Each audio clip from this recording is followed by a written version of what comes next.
Hello everyone and welcome in. It's your girl Creatively Anzi. And today we are doing a game review on Assassin's Creed Shadow. This is early access review. A huge thanks to Ubisoft for this opportunity. And now this review is based off the initial stage of the game so that when the game is actually released, it will look a bit different. I was playing on my PC with an Xbox controller plugged in. Now, my fellow assassins, let's go to feudal Japan. Assassin's Creed Shadows, as we know, it's got two main protagonists, and I would say in that aspect it's very similar to Assassin's Creed Syndicate, where you have two protagonists with very different fighting styles. We have our stealthy, agile assassin Naoe, leaves dead bodies behind mysteriously locked doors. Her skills and weapons that she can master definitely lends to her fighting style, which is core assassin, very much waiting, lying in ambush, scouting, watching the path an enemy is taking before she finally strikes. So everything that she can do lends to that sort of quiet approach.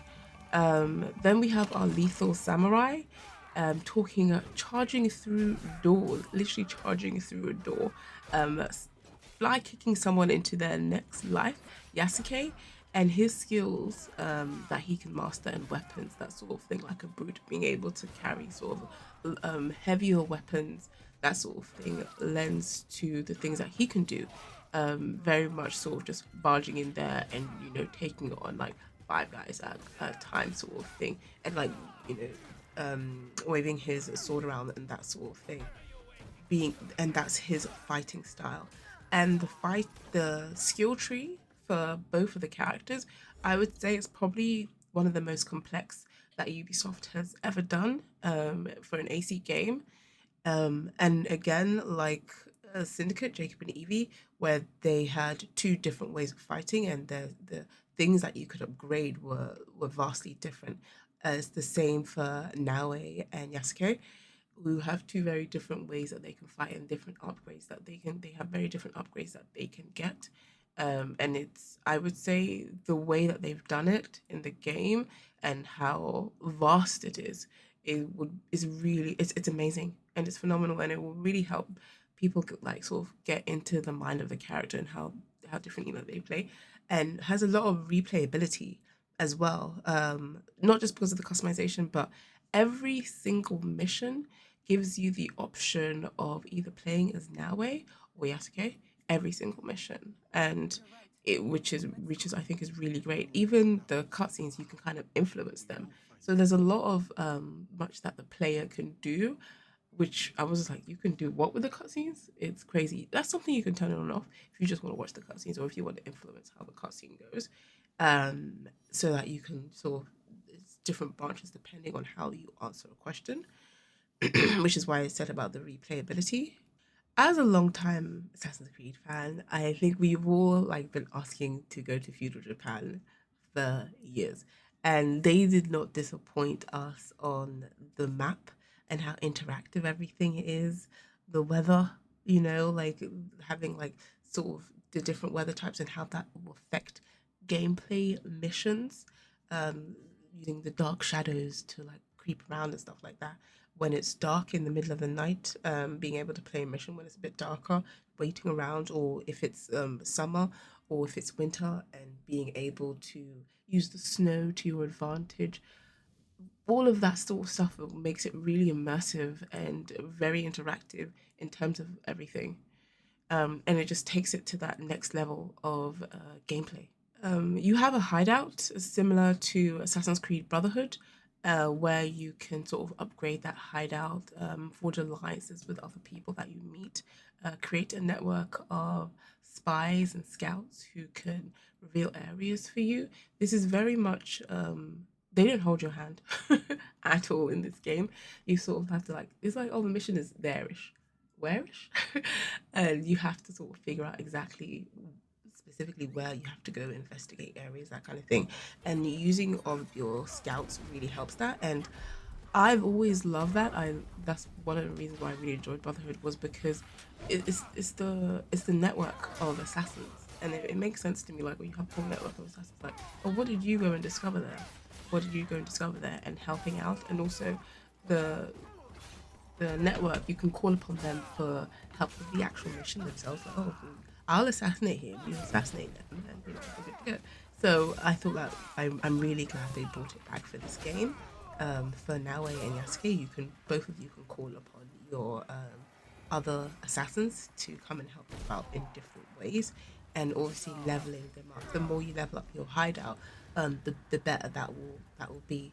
I wasn't able to go to the hideout because of like time, but I was able to call on your scouts for different things, which I really enjoyed. In terms of the gameplay itself, the missions that we were able to play, like sort of two main missions. It's Assassin's Creed. There is loads of side missions, and more side missions get revealed when you reveal like an area, that sort of thing, with the help of your scouts that you have as well. And so being able to play the missions as Yasuke or Naoe, you can even sort of play half the mission as like you can send Naoe in first. So it'll ask you, are you playing as Naoe, are you playing as Yasuke? And you'll play as Naoe, maybe I did, and then she'll like see where everyone is, kind of thing. And then you can get to somewhere safe if you want to, and then switch over, because the switching is very quick. If you're in like active combat, obviously not. But if you're in a safe place, you can switch to the different character. You can switch, which I think is amazing how quickly you can make that switch. So if you want to like play like half the mission as Yasuke, then the other half is that way. You can do that as well, which I thought was absolutely amazing. They work very much in tandem together. I think that they did it really well in terms of to show like sort of the symbiotic relationship, working together as assassins for the Brotherhood, hidden ones. A few other things I want to mention is I love Assassin's Creed soundtrack. I love the soundtrack of that. The music of AC is one of my favorite things. I listen to that like that's on my Spotify kind of thing.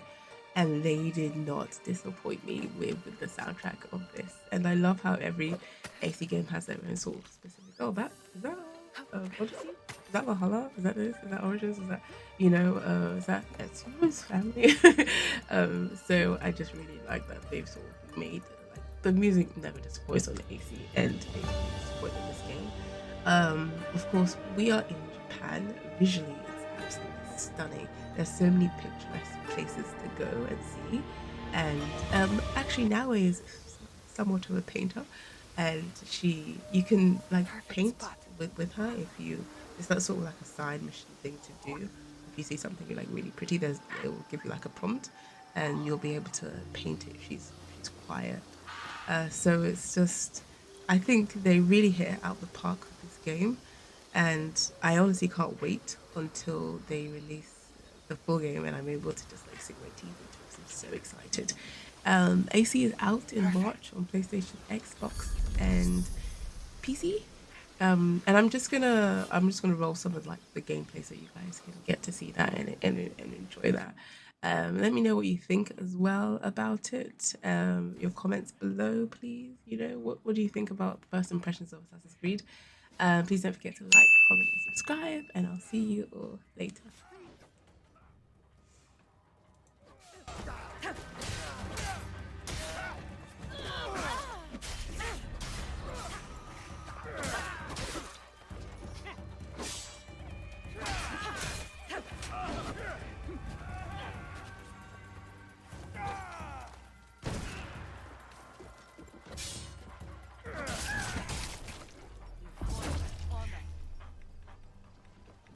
This one carried a letter.